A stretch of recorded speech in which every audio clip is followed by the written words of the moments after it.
ఎవరో పోయినట్టు. నిజమండి గురువు గారు, మీరన్నట్లు మాలో ఒక నిజంగానే పోయాడు. ఏమిటో మీరు చెప్పేది? నిజమండి గురువు గారు, మేమందరం నదిలో స్నానం చేయడానికి వెళ్ళామా, తిరిగి వచ్చేటప్పటికి మాలో నుంచి ఒకరు కనిపించడం లేదు. మీరు సరిగ్గా లెక్కించారా? లెక్కించామండి గురువు గారు, కావాలంటే మీరే చూడండి. 1 2 3 4 5 6 7 అందరూ ఉన్నారే. ఓరి వెదవల్లారా, మీరు అందరినీ లెక్కించారు గాని మిమ్మల్ని మీరు లెక్కించడం మర్చిపోయారు.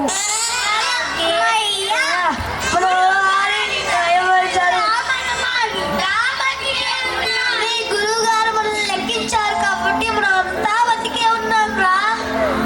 మీ తెలివి తెల్లారినట్టే ఉందిలే, ఇక మీ సాధన మొదలు పెట్టండి.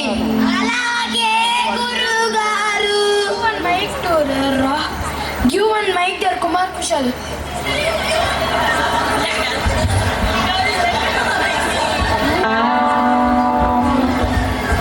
ఏమండి? ఏమిటే? వర్షాలు రావడం చేత మీరు 2 నెలలుగా పురాణ ప్రసంగాలకు వెళ్ళకపోయేసరికి ఇంట్లోని సామాన్లన్నీ అయిపోయాయి. మీరు వెళ్ళి వస్తే గాని మనకు జరుగుబాటు కాదు. అవునా? అయితే రేపే మా ప్రయాణం.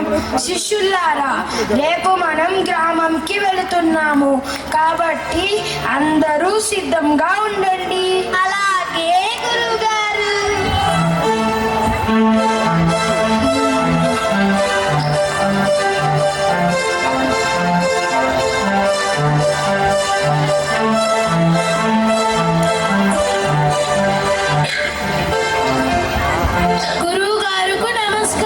నమస్కారం. మీరు చాలా కాలానికి మా గ్రామానికి విచ్చేశారు. మీరు ఇక్కడ కొద్దిసేపు సేద తీరండి.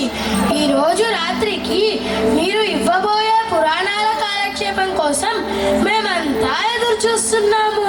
ఓ ఊరి ప్రజలారా, మీకు నా యందు అపారమైన అభిమానానికి పురాణ కాలక్షేప బాధ్యత అప్పగించారు. కానీ నాకు ఆవేశం వల్లుతోంది. నేను ఎక్కువసేపు కూర్చోలేను. కానీ నా శిష్యులను తక్కువ అంచనా వేయకండి. వాళ్ళను నా అంత వాళ్ళుగా తీర్చిదిద్దడానికి నేనెంతో కృషి చేశాను. అలాగే గురువు గారు. శిష్యులారా, మీరు వచ్చిన పురజనులకు వాళ్ళకి ఏమి కావాలంటే అవి వినిపించండి. నేను వెళ్ళి విశ్రాంతి తీసుకుంటాను. అలాగే గురువు గారు.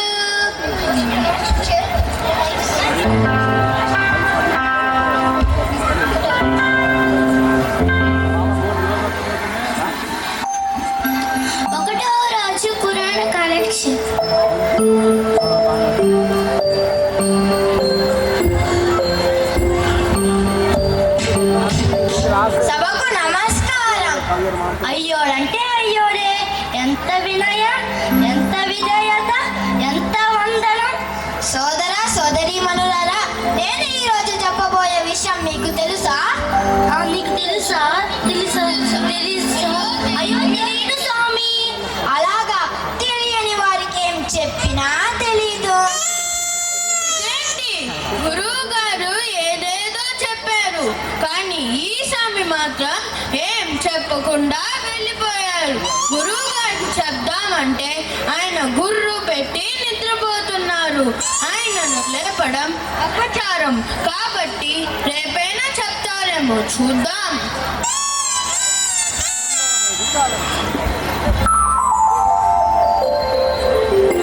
రెండవ రోజు పురాణ కాలక్షేపం.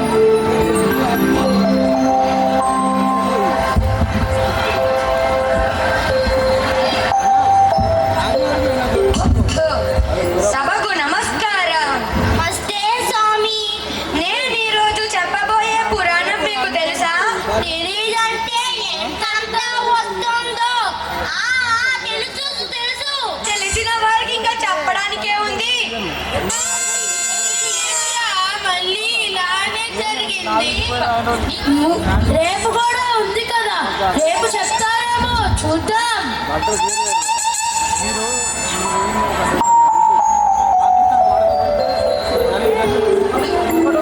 మూడవ రోజు పురాణ కాలక్షేపం.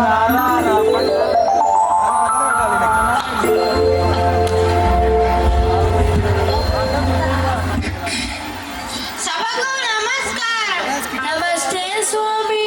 నేను చెప్పబోయే పురాణం మీకు తెలుసా? తెలీదు. ఈ మాత్రం దానికి నేనెందుకు? తెలిసిన వాళ్ళు తెలియని వారికి చెప్పుకోండి. వీళ్ళేం చెప్పలేదురా. ఈ 3 రోజులు వీళ్ళు అనవసరంగా మేపావు. ఈ రోజు వీళ్ళ చిత్తం కొడతావురంట్రా. ఏ చూడండిరా, గ్రామ ప్రజలు వస్తున్నారు. అయ్యో అయ్యో, కాపాడండి.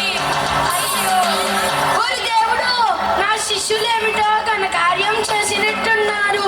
నేను పారిపోతే మంచిది. అయ్యో దేవుడా, అమ్మా, అబ్బా. ఏమే, కాసిని జలం పట్టుకురావే. అయ్యయ్యో, ఏమైందండి? ఎందుకలా మూలుగుతున్నారు? ఎలా వెళ్ళారు, ఇలా వచ్చారు? చెప్పడానికి ఏముంది, చావు తప్పి కన్నులు అట్టబోయినట్టుంది నా పరిస్థితి. ఏమైంది గురుగారు? ఉన్నారు. మీ వల్లే చేశారు కదా ఘనకార్యం. ఛీ, ఇక మీ మొహాలు నాకు చూపించకండి. వెళ్ళి ఎక్కడైనా చావండి.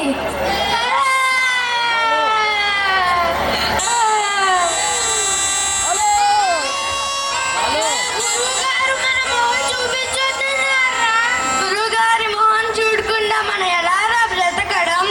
ఇంకా మనం బ్రతకడమే వ్యర్థం. పదండ్రా, నేను అయ్యో గోయో చూసుకుందా. వద్దురా, మనం ఈ చెట్టుకి ఊరేసుకుందాం. కాదురా, మనం అందరం బండ మీదకి ఎక్కి దూకుదాం.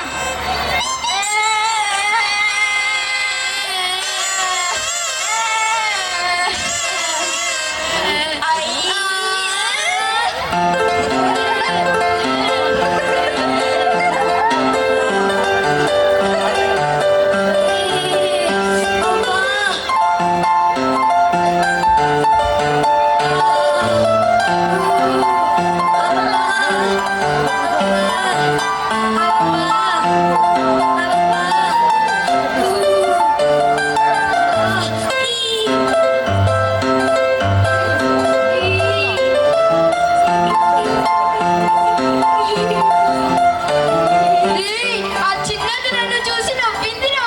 లేదురా, నన్నే చూసి. లేదు, ఆ పిల్ల నన్ను చూసి నవ్విందిరా. లేదురా, నన్నే చూసి. బ్రదర్, కాదురా, నన్నే చూసి నవ్విందిరా. కాదురా, పిల్ల నన్ను చూసి నవ్వింది. అందరికంటే నేను అందంగా ఉన్నాను కదా, నన్నే చూసి నవ్విందిరా. నన్నే చూసి నవ్వింది.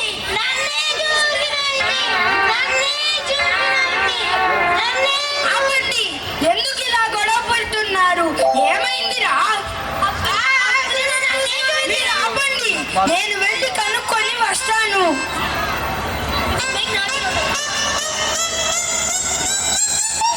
అమ్మా, నువ్వు వాళ్ళల్లో ఎవరిని చూసి నవ్వావు? వాళ్ళు తన్నుకు చూస్తున్నారు. కాస్త చెప్పు. వాళ్ళ పేరు నాకు తెలియదు. అంతా కలిసి రకరకాల చేష్టాలు చేశారు. అందులో ఒకరు అచ్చం కోతిలాగా గమనించారు. అందుకే నవ్వు ఆగలేదు. ఒరి భాననాథముల్లారా, అందరూ కోతులే. ఆ అమ్మాయి అందరినీ చూసి నవ్వింది. ఎవరు ఎక్కువ కాదు తక్కువ కాదు. ఓరి దేవుడా, వీళ్ళని జన్మలో మార్చలేము.